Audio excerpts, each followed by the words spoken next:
عدل رسول صلی اللہ علیہ وسلم سے حاصل شدہ پیغام۔ اعوذ باللہ من الشیطان الرجیم، بسم اللہ الرحمن الرحیم۔ محترم ناظرین و سامعین، السلام علیکم ورحمۃ اللہ وبرکاتہ۔ آج عدل رسول صلی اللہ علیہ وسلم کے سلسلے میں جو ہمارے پروگرام ہو رہے ہیں اس کو آگے بڑھاتے ہوئے آج 5واں پیغام نشر کیا جا رہا ہے۔ میں یہاں ایک چھوٹی سی بات کی وضاحت کر دوں کہ عدل رسول صلی اللہ علیہ وسلم کے بارے میں جو ہم نے پہلے 5 اشعار یا جملے یا مصرے بولے تھے، کہے تھے، جس کو ہم نے محمد کہا تھا، وہ ہم نے مختلف قصوں میں یا سلسلوں میں شروع کی تھے۔ وہ اس کے 32 تک سلسلے ہم نے لے کر گئے تھے۔ 31 سے 32واں سلسلہ اکٹھا کر دیا تھا۔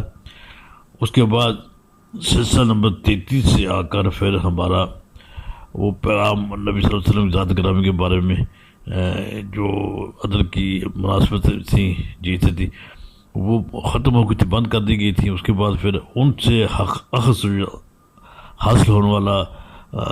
ہونے والی تعلیمات جو تھیں وہ پھر ہم نے پیغام کی شکل میں جاری کرنا شروع کر دیا تھا۔ تو وہ سلسلہ نمبر 33 لکھا ہوا آئے گا ہر ایک کے اوپر۔ اس کے آگے ایک کڑی ہے، کڑی پہلی تھی، پہلا پیغام، کڑی دوسری تھی، دوسرا پیغام، کڑی تیسری تھی، تیسرا پیغام، کڑی چوتھی تھی، چوتھا پیغام، اب کڑی 5ویں ہے یا 5واں پیغام ہے۔ اس سے پہلے چوتھے پیغام میں ہم نے معاشرے کی بنیادی اکائی کو، سب سے اہم اکائی کو مخاطب کیا تھا، اس کے متعلق بات کی تھی۔ اب یہ 5واں جو پیغام ہے اس میں 5 شعر ہیں، 5 مصرے ہیں، 5 بند ہیں یا 5 جملے ہیں۔ اس میں معاشرے کی دوسری بنیادی اکائی جسے گھر کہتے ہیں اس کے بارے میں گفتگو ہوگی۔ اس میں بچہ ہے، بچوں کے بعد بھائی ہوتا ہے، گھر میں بہن بھی ہوتی ہے، بیٹی ہوتی ہے اور بیٹا بھی ہوتا ہے۔ ان 5 کے بارے میں 5 مصرے یا 5 جملے یا 5 پد ہیں۔ یہ پیغام نمبر 5 ہے جو پیش کیا جا رہا ہے۔ اسے سنیے، اسے شیئر کیجیے، اسے سبسکرائب کیجیے، اس کے بعد تبصرہ بھی کیجیے۔